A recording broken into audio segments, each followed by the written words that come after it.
Welcome to the History Basement. This episode brought to you today is a riveting story about Operation Market Garden. This daring World War II mission unfolded across European landscapes, aiming to capture vital bridges and alter the course of history. Join us for a swift and captivating journey through this audacious chapter in wartime strategy.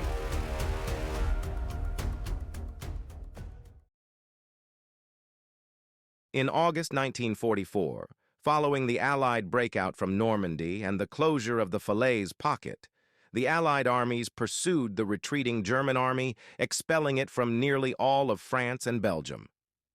On the 1st of September, the Supreme Allied Commander General Dwight D. Eisenhower took over command of ground forces while continuing as Supreme Commander. Montgomery resented this change, although the US and UK had agreed to it before the Normandy invasion. He had been the commander of ground forces, and the change resulted in his former subordinate, Omar Bradley, becoming his equal. Montgomery continued to command the 21st Army Group, consisting mainly of British and Canadian units. Operation Market Garden opened with Allied success all round.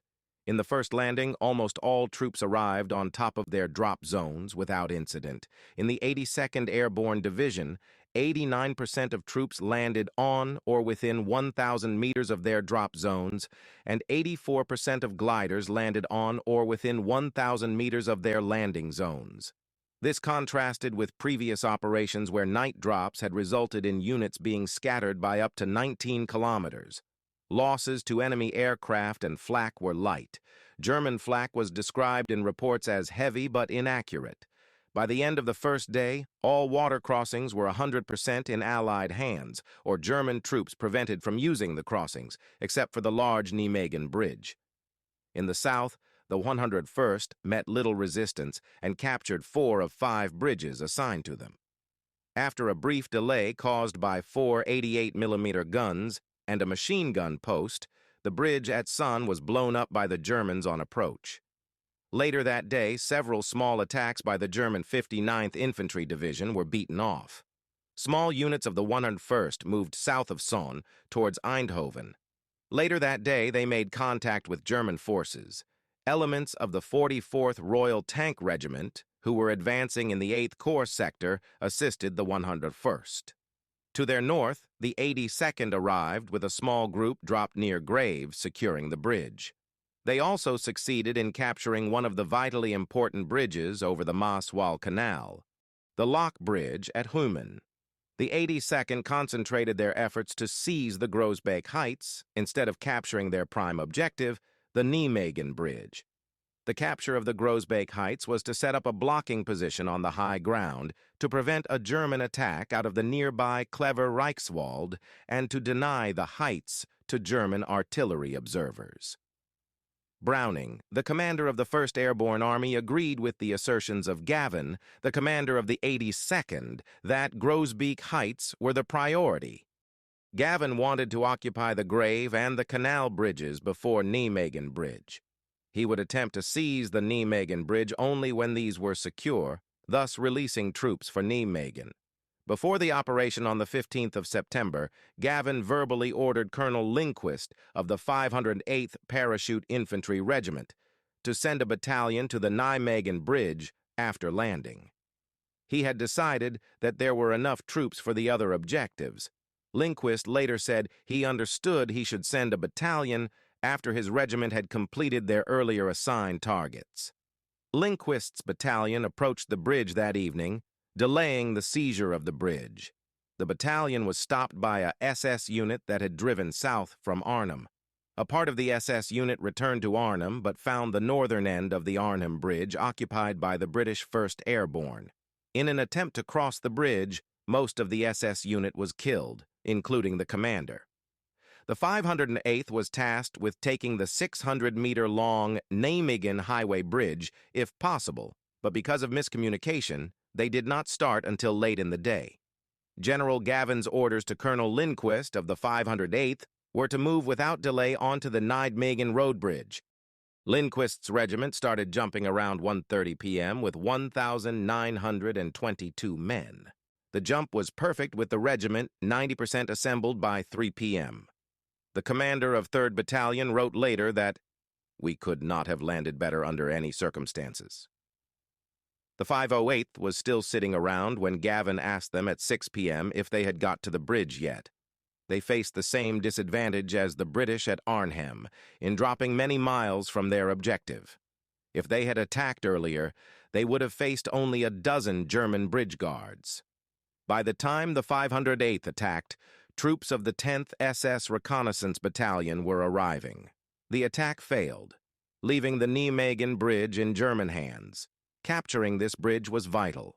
Unlike some of the bridges to the south, which were over smaller rivers and canals that could be bridged by engineering units, the Nijmegen and Arnhem bridges crossed 2 arms of the Rhine that could not be bridged easily.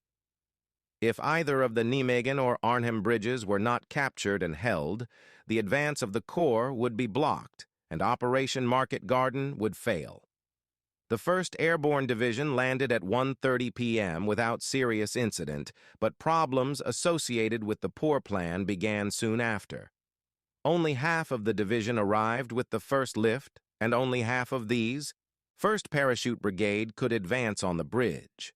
The remaining troops had to defend the drop zones overnight for the arrival of the 2nd lift on the following day. So the division's primary objective had to be tackled by less than half a brigade. While the paratroopers marched eastwards to Arnhem, the reconnaissance squadron was to race to the bridge in their jeeps and hold it until the rest of the brigade arrived. The unit set off to the bridge late, and having traveled only a short distance, the vanguard was halted by a strong German defensive position. The squadron could make no further progress. This had grave consequences. 5 hours after the initial landing, feeling that the British were tied down in Arnhem, the reconnaissance battalion of the 9th SS Panzer Division was able to cross the Arnhem Bridge and drive to Nijmegen and the bridge over the Waal branch of the Rhine. No British airborne unit was at the bridge. Arnhem veteran Tom Hicks of 1st Parachute Squadron of the Royal Engineers described the problems the paratroops faced. They, the Germans, had guns that outranged ours. We had no artillery with us, so they could just lay off and pick you off kind of thing. If we wanted to get a gun out of action, we had to send a patrol out. Do it man-to-man kind of thing. 2 of the 3 battalions of the 1st Parachute Brigade were slowed down by small German units of a training battalion, which had quickly established a thin blocking line covering the obvious routes into Arnhem. Lieutenant Colonel John Frost's 2nd Parachute Battalion, advancing eastwards along the southernmost road into Arnhem near the Rhine, found its route largely undefended. They arrived at the bridge in the evening and set up defensive positions at the north end. They were joined by Brigade HQ, led by Major Tony Hibbert, which was the brigade's only other unit to reach the bridge. 2 attempts to capture the arched steel bridge and its southern approach failed. Of the other battalions, the 3rd Parachute Battalion had covered only half the distance to the bridge when they halted for the night, the rear of their column being under attack and needing time to catch up. The 1st Parachute Battalion was similarly fragmented, yet pushed on around the flank of the German line throughout the night. Frequent skirmishes resulted in their making little more progress. The 3rd Battalion, under Captain James Clemenson, KBE-MC, ambushed a German staff car and killed the commander of Arnhem's garrison, Major General Friedrich Kusin, as well as his aide and his driver. Some loss of communication between the bridge and divisional headquarters in one of the drop zones was expected, because 13 kilometers separated them, and the main radio was the Type 22 set, with an effective range of 5 kilometers. The British radios did not function at any range. Some had difficulty receiving signals from just a few hundred meters, and others received nothing at all. That concludes Part 1 for Operation Market Garden in the History Basement. Please like, subscribe, and ring that bell to stay tuned as we have Part 2 coming soon.